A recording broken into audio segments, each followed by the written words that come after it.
Namaskar. Welcome to this session. We have commenced considering the Ahimsa, and we are considering it as how Himsa is committed, because as I said during the end of last session, that Ahimsa is not something to be practiced. The Himsa is to be avoided. Himsa is to be averted. That is the first step that we need to take, because we are all soaked in Himsa tendency by being human beings, by being mortals, by being living beings, by being biological creatures. Himsa is a natural tendency, and that's why Yamas are called restraints. We have to restrain. We have to exercise restraint. So the point is that our Himsa is a natural tendency, human tendency, biological tendency. So we are in Himsa. We are always in Himsa. Now, we will come to see little later as to how Himsa, according to Adhyatma, is Kaya, Vacha, Manasa. Because usually we civilized people think that we are not in Himsa. We don't commit Himsa because our idea of Himsa is that to hurt someone, injure someone, kill someone. And we deem that we don't hurt someone, we don't kill someone, we do not injure someone. So we think we are already in Ahimsa. So when Patanjali spoke about Yamas and Niyamas, I remember one of the modern times writers ended up saying that Patanjali was in a time when human being was beastish,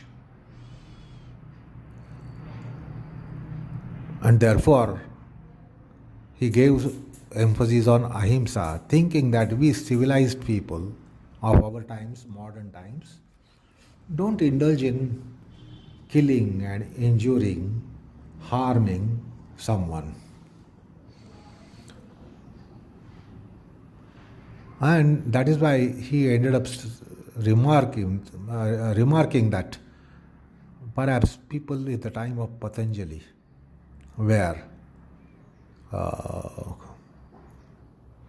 cruel. Cruelty was rampant, and we are not cruel. We civilized people, educated people, we are not cruel. We don't commit such brutal acts. So, it should be noted here that student of yoga, ardent student of yoga, should first believe in the fact and reality that we are really in Himsa. We live by Himsa. It is our first nature to be committing Himsa. And this Himsa comes by so many ways. It is not just killing someone or threatening someone with a life. It is not a physical assault necessarily. There is much more. And all that is Himsa. Therefore, in Adhyatma, it is Kaya, Vacha, Manasa. We may not be bodily, physically, with our act of killing someone, may not be killing someone. We may not be harming someone like a brute would be doing, a Vendal will be doing. So we are not Vendals.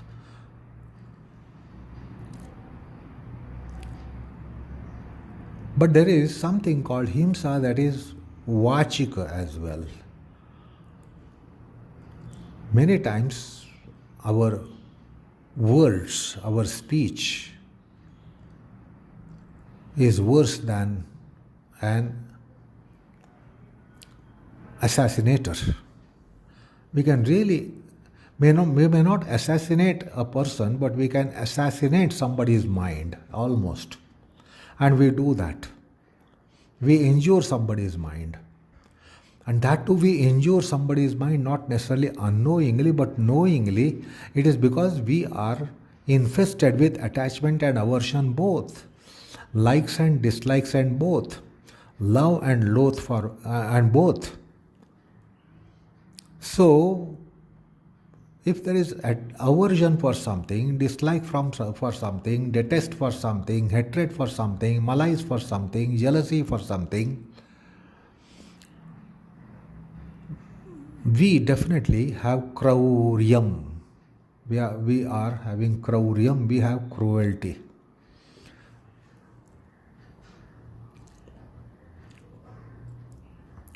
So many times we create oral act of vandalism, oral act of brutality. So, human being has three instruments of action. One is motor instruments and cognitive organs of action. The other one is a speech organ. And the third one, we may not inflict someone by such internal injuries by our cognitive organs and by our speech, and speech is also one of the cognitive organs, but certainly in our mind. We ill think of so many people, particularly whom we don't like, whom we hate, who are our rivals, who are our opponents, who are our sworn enemies. We certainly commit lots of assassinations within our minds. So, in Adhyatma, in Paramartha, it is not that we should be in Ahimsa in our motor system, but we must be also in Ahimsa in our ideo-motor system, the thought system. This is important for Adhyatma. It is not important for one who is practicing normative principles, which is only on behavior. You don't behave in a way that you are a brute or you are cruel. You may not behave like that. But within the mind, we do all kinds of untoward things. We entertain all those things within our minds. We keep ourselves engaged in such activities which are called himsaka, himstra which are really brutal. So many times we are brutes in our thoughts, if not brutes in our deeds. We may not do anything brutally, but we do think brutally in many places, at many times. It is simply because we are human beings. That's the human tendency. It's a biological tendency. And therefore the himsa is very much within us. So first of all, we must be critical about, and if we are students of yoga, we must definitely admit that we do entertain himsa. We do commit himsa very, very, very frequently. Rarely is that we are free from it. Particularly in our wakeful state and in our activity phase of life, when we are active in our life, it is more in the framework of being himstra, cruel, and himsaka, committing himsa, either kaya, vacha, or manasa. So we must believe that yes, we are in himsa, and therefore we must be critical unto ourselves, and we must sincerely feel that we should come out of this. We may not behave cruelly. There might not be cruelty in our behavior, but there is cruelty in our thought. And many times we are cruel in our speech. irresistibly cruel. We hurt so many people, particularly those whom we don't like, then it is definitely Himsa. Many times by mistake we speak uh, quite harshly to the people whom we love, and it happens by mistake, and it happens because of our tendency, impulse, etc. And then we repent about it, that oh, I should not have spoken that way to you.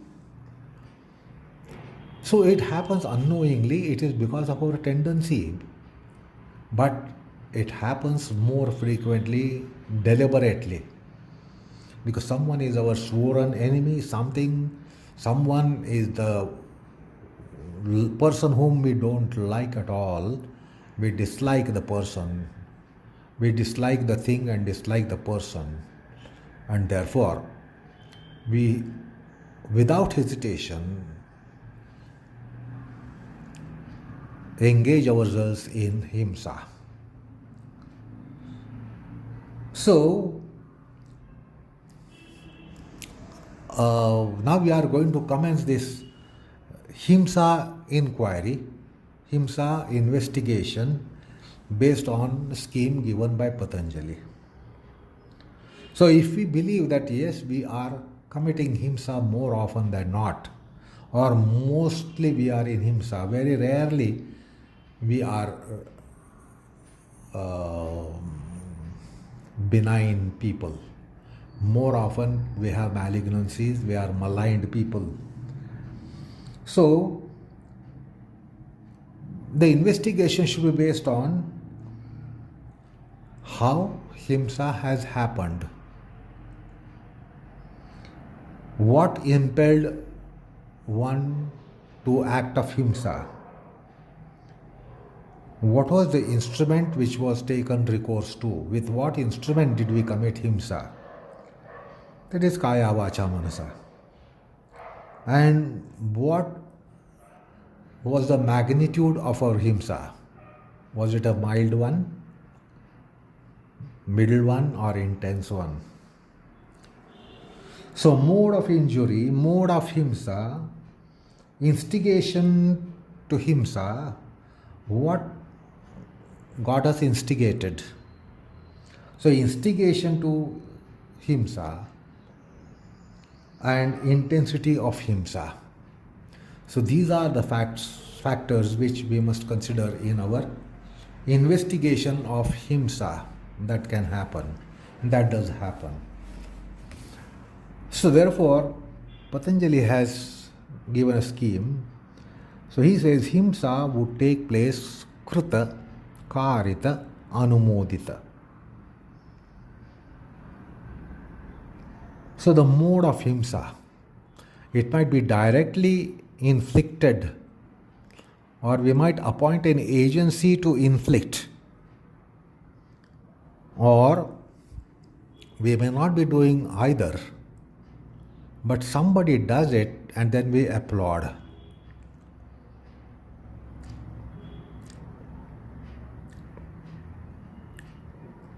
So even just applauding someone who has done that Himsa Kriya or Himsa Karma, if we applaud, if we second, if we endorse, that is also Himsa on our part, although we may not be party to committing it. And somebody does and we applaud the person, oh, well done, well done.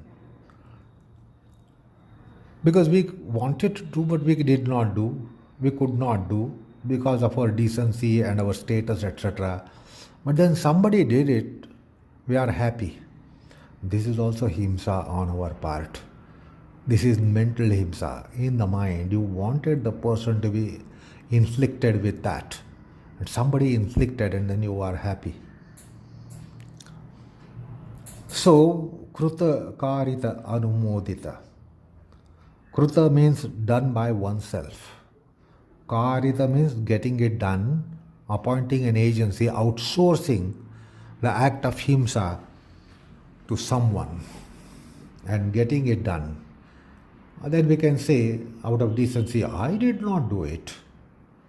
This is what we so-called civilized people today do it. We don't want to take it on our shoulders. No, I did not do it. I was not party to it. Somebody did it. So we think we can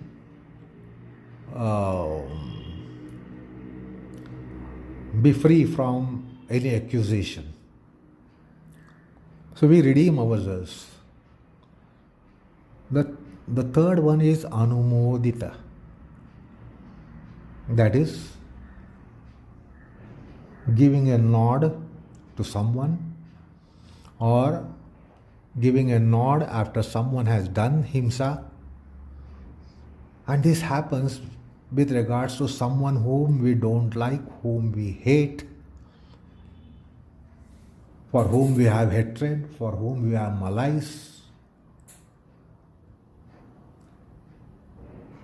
As we saw in the last session, droham, the droham. Because of that, because of having malice for someone, because of having enmity and animosity for someone, certainly himsa is entertained, indulged with, or applauded. So, therefore, we have to identify, is there someone whom we dislike so much that if that person is tormented and vexed, we are happy. That means we have maintained and preserved and nurtured Ahimsa potential. So there is someone certainly in our life whom we don't like, whom we hate, for whom we have animosity, for whom we have enmity. So some measure has to be taken there, that we must subject ourselves to inquiry and reformation, that I should not be having enmity with that person, I should not have animosity for the person, I should not have dislike and hatred, detest for such a person or any person. So the point is, himsa is committed by instrumentations or the mode of injury. Mode of himsa is either direct, indirect. And the third one is by our endorsement. Then Patanjali tells us that why at all we indulge in himsa. The analysis will tell us, psychoanalysis will tell us that it is krodha purvaka, lobha purvaka, moha purvaka. So krodha purvaka means out of anger for someone.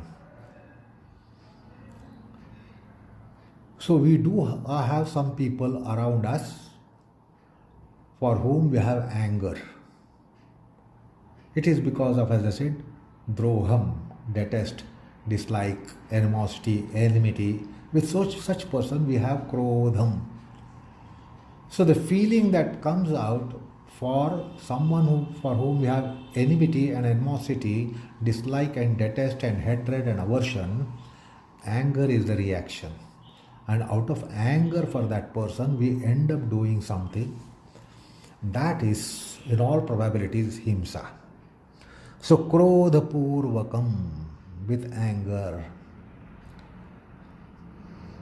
The second one, as Patanjali puts it, is lobha purvakam, out of greed. See, desire is another tendency with all of us. No one can say that I am desireless. We have n numbers of desires, and desires are endless. Desires are ever increasing. So because of desire, we develop greed, covet. And because of the greed and covet, lobha, avarice, we do commit himsa very, very naturally, and we forget any himsa component there. We don't identify any, and even if it is there, we easily overlook, we forget. So there is loha purvaka, out of greed, the himsa. Because again, greed, desire is again very human. It's a human tendency. And on account of that, the himsa takes place. Then moha purvakam, moham, delusion, infatuation. So a student of yoga can never claim that I have no delusion, I have no infatuation. That is immediately identified by a sincere student of yoga as to where one has infatuation and delusion. The consciousness will always have taint of this kind, and a student of yoga will definitely identify that my psyche is definitely tainted because I have infatuation somewhere, I have delusion somewhere. Delusion is almost rampant in us because avidya is a form of delusion. If you recall the topic of klesha that we discussed earlier in the second chapter. So, moha purvaka. Now let me tell you at this stage, suppose you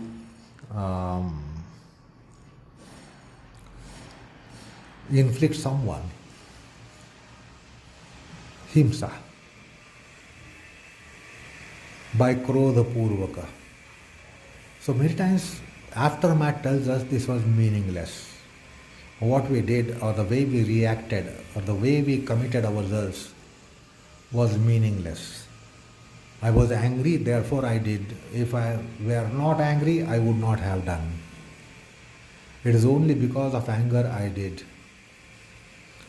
And just because we are angry, we end up doing so many sinful acts, vicious acts, papa karma, that aftermath tells us it is only and only because of anger bubbling in me I did, otherwise in normal course I would not have inflicted such a thing. So out of anger we end up doing so many things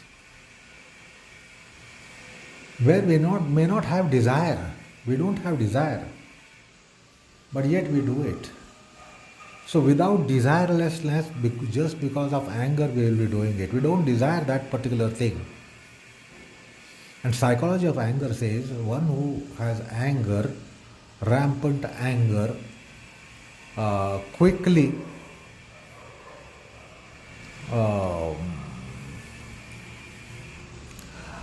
for manifesting anger, there is always a desire. It is desire which makes us angry. The desire is shattered, we get angry. It is the desire which is cause the parental body for anger. Sangat sanjayate kamaha, kamat krodho vijayate. So, if a person is angry, primarily angry, you can certainly trace that the person has desires unwieldy, going overboard in desires.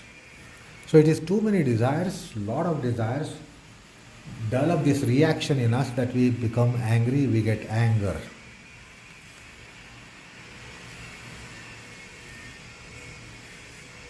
So the anger has root in desire, is to be noted. And the second is lobha purvaka. So it is a desire, it's a greed. You can't have greed for where you don't have desire. So see again the desire looming in lobha purvaka. But there is avarice, there is a greed. The greed is so prominent that because of greed we commit so many things which are by aftermath, with aftermath we realize that I had a fever of lust and greed. In that fever I did it. And of course the moha purvaka, delusion. The delusion actually is all the time present actualized in us. Because if we know that avidya itself is moha, maha moha, then we know that avidya doesn't get alternated, it is constantly there. So the point is, sometimes we can be having anger and sometimes no anger, we can be not angry. Sometimes we have greed and sometimes we don't have greed, but you can't claim that sometimes you have delusion and sometimes you don't have delusion. There is a kind of basic delusion on account of which we have our pronoun I in us, taking a central place in our mind, psyche, consciousness.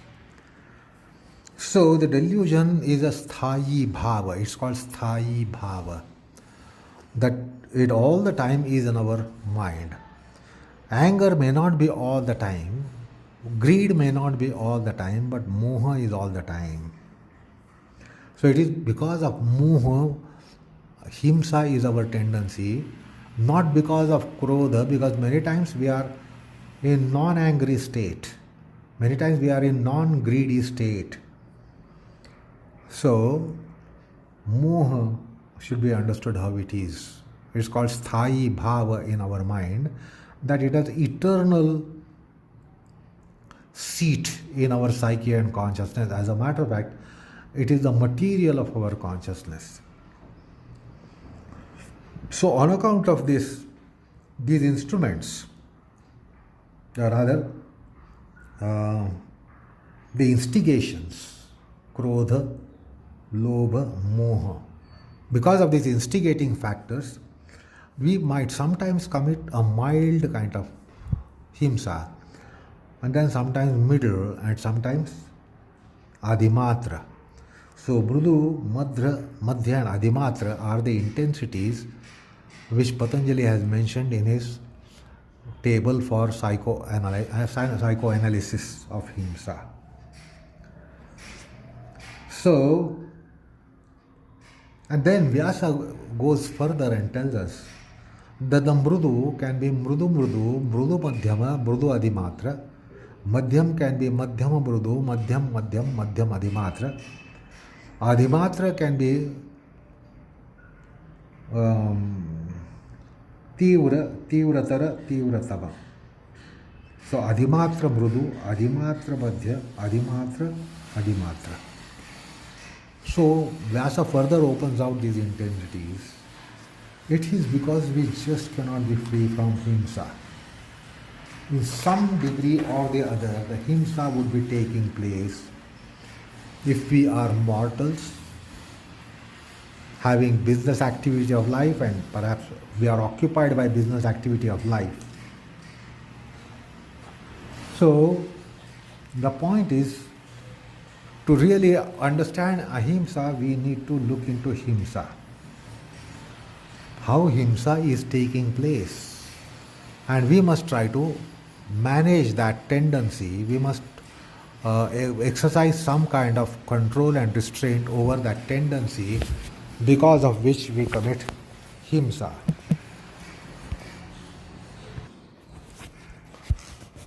So the point is, the himsa is very natural. It's a natural propensity, natural tendency. Reformative consciousness will admit this very easily, very honestly and ardently. It is dishonest people who say that I don't commit himsa. I am highly civilized and cultured. This is semblance. This is semblance.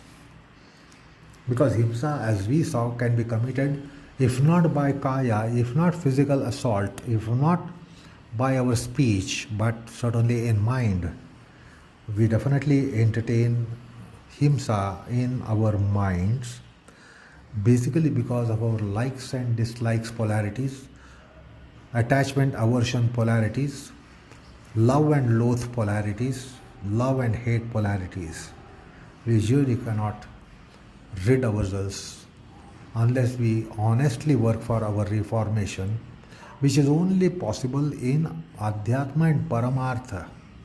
In mundanity, you don't need this. It doesn't occur to your mind that I should reform. But only in spiritual process you will understand and you will admit that you need to reform yourself.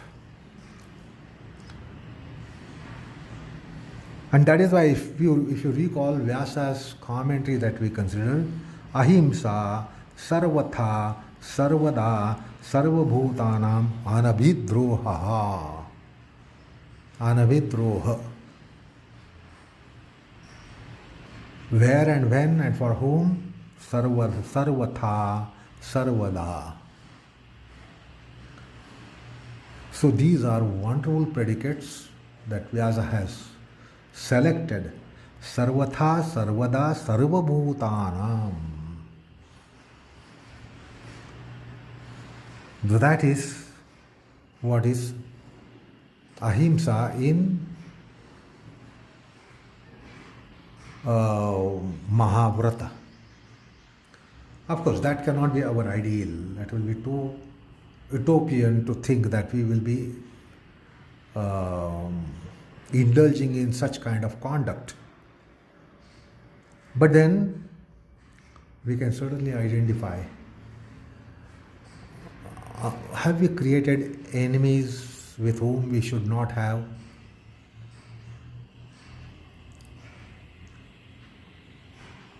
Could you not have created a good circle around us rather than antagonizing circle? If there is antagonizing circle, what is the reason why they are antagonizers? So you will see that you have desires. They are there to shatter, you think. And that's why we unnecessarily create enmity with so many people. It is because of our passion, self-centricity, desire, and our tendencies.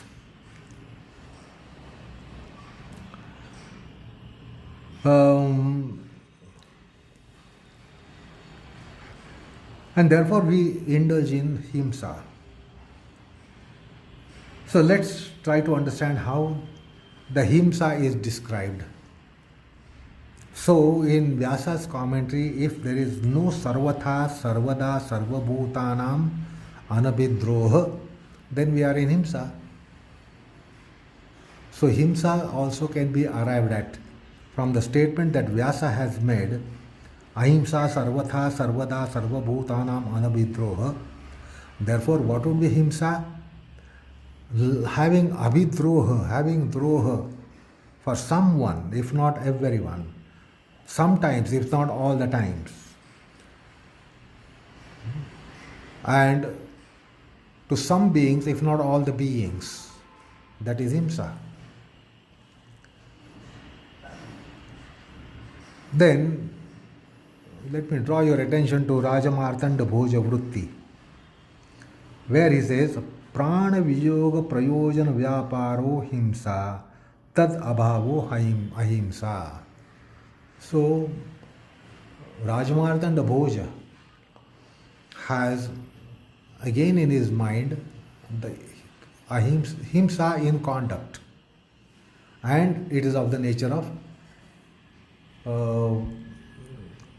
extracting life from someone, killing someone.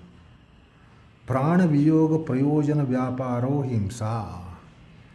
So it is quite a gross definition that Rajamartanda Bhoja has given. He doesn't give reference to anything that is Vachika Himsa that we commit and Manasik Himsa which we commit. So he has really taken the word Himsa literally. So Prana Viyoga, any act which separates life from some being, that is Himsa. Mani Prabha takes a broader perspective. Himsanam manovakkayahi sarvada sarvabhutanam apidanam parashukla esha dharmaha. So he makes a reference to mano vak kaya. That means himsa is committed by body, by speech and by mind. And to refrain for all the beings, all the times, at all times, in all situations, is Shukla Dharma, is extremely laudable virtue and Dharma. So here we get mention of Kaya, Vacha, Manas component in Himsa if you look into Madiprabha. I recall a verse from Kurma Puranam where there is description of yoga. In the 11th chapter of Kurma Purana Purvardham, there is Purvardha and Uttarardha of Kurma Puranam. So first part and second part. In first part, 11th chapter, 14th verse. Karmana manasa vacha sarvabhuteshu sarvada aklesha jananam prokta tu ahimsa paramarsibhi. So again reference to kaya vacha manasa. Aklesha jananam does not afflict anyone. That is ahimsa of a paramarshi. So also in Kurma Purana, next verse, ahimsaya paramo dharmo nasti ahimsa param sukham. So it also endorses the idea that ahimsa is parama dharma, supreme virtue, and nothing is greater sukham than ahimsa. And this definition also you get it in Yoga Yajnavalkya Smriti in 11.14. But instead of Paramarshi, he mentions Yogi. That's all the difference. Otherwise, it is same description. In Linga Puranam, Shivaradhan Vidhi आत्मवत् सर्वभूतानां हिता एव प्रवर्तनम अहिंसा एष समाख्याता याच आत्मज्ञान सिद्धि. So ahimsa is not just moral ethical principle, but by ahimsa one would get atmajnanam, spiritual wisdom would come from ahimsa. So here we get a clue that ahimsa is a totally different perspective in Paramartha. So Atmavat Sarvabhutanam Hita Eva Pravartanam treats everyone as oneself. And just as you don't inflict injury to yourself, himsa to yourself, you don't inflict that to others as much as if they are you yourself. And such ahimsa can really bestow Atmajnanam. In Ahirbudnya Samhita, ahimsa vak manakayaihi parapida nivartanam. Ahirbudnya Samhita in 32.23 says ahimsa by vak, manas and kaya, parapida nivartanam, not to inflict any pida, any vexation, tormentation to others. So also in Saura Puranam 12.5 and 6 verses, Sarvesham eva bhutanam aklesha jananam hiyat ahimsa kathita sadvihi yoga siddhi pradayini. Ahimsa would give you yoga. Not only that, ahimsa is in yoga, ahimsa would give you yoga. Ahimsa would result into yoga. This is what Saura Puranam says. So ahimsa is so potential for yoga, so potent for yoga, so fundamental for yoga.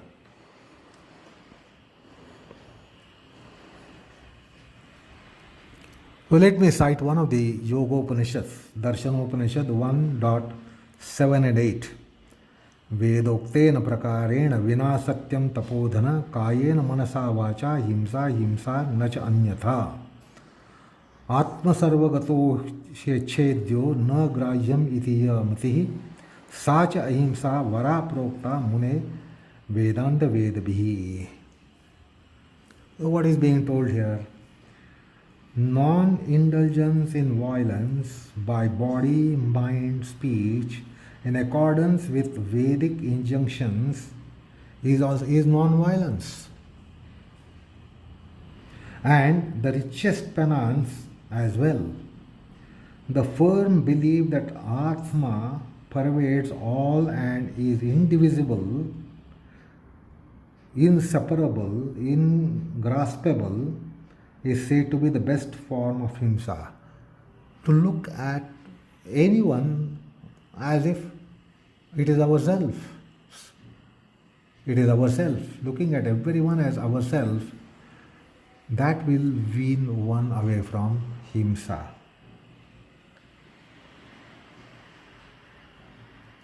I recall a verse from Bhagavad Gita 6.29. सर्वभूतस्थमात्मानं सर्वभूतानि चात्मनि ईक्षते योगयुक्तात्मा सर्वत्र समदर्शिनः.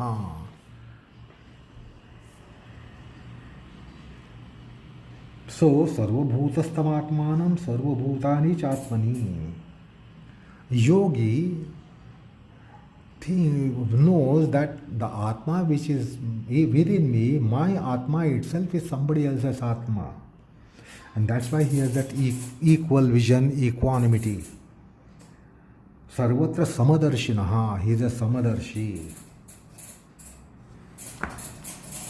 Anyway, as we are trying to get a channel at our path to refrain from himsa, and then that is the way to proceed to ahimsa. Non-committal to himsa itself is our ahimsa. So let me quote what one of the Purvacharyas, the preceptors in yoga, have told us.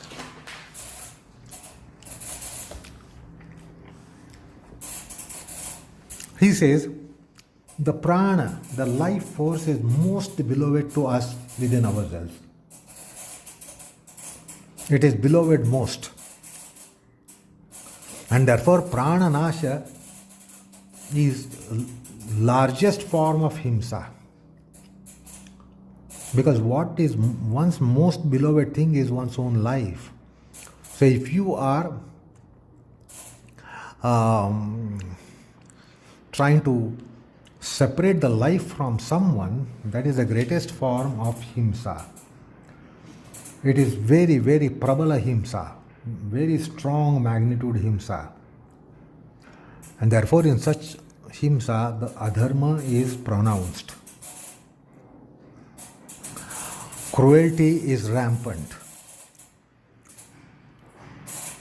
So therefore now we have to see how our cruelty radiates and how some of them come in the direct zone of it and some of them little outside it.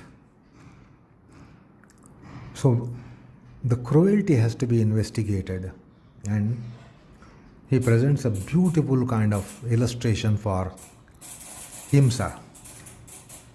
See, for instance, the sun, which is at the distance of 93 million miles from the earth, has a temperature of 6500 Kelvin. But then it is more hot on inner planets, Mercury, Venus. It is very, very, very hot, 350 degrees to 450 degrees, such a temperature. Why? The sun is not hot for them. The sun is what is, but because they are closer, they are parched. Mercury is parched, Venus is parched. The earth is not so much parched. Earth is little away. And then the outer planets are further not parched at all, like Mars, Jupiter, etc. The sun has the same temperature, but it is not felt hot. as you get away from sun. So the Mercury is at 30 million miles, Venus is at 60 million miles, we are at 93 million miles. Then Mars is at 140 million miles. So it gets away. When it gets away, Jupiter goes further away. Uranus, Pluto, Neptune go further and further away. So the sun is not hot.